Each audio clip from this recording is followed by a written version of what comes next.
All right. The carpet has been purchased, laid out. It's a little bumpy still. A little bumpy.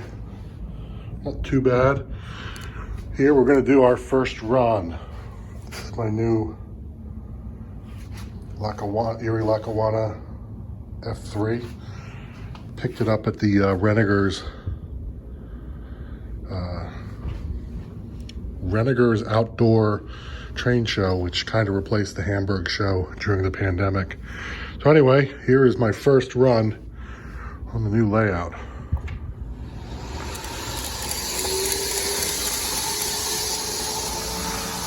This is all 72-inch curve.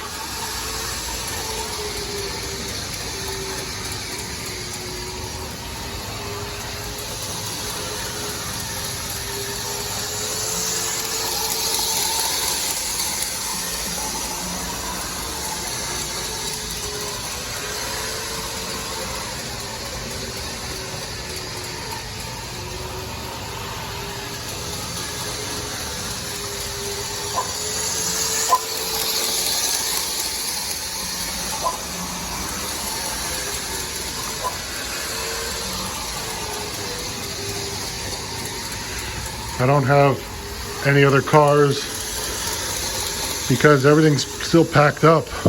Everything's still boxed. I just got everything up tonight, so we are up and running. Nice big sweeping loop.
All right, well, that was the first time.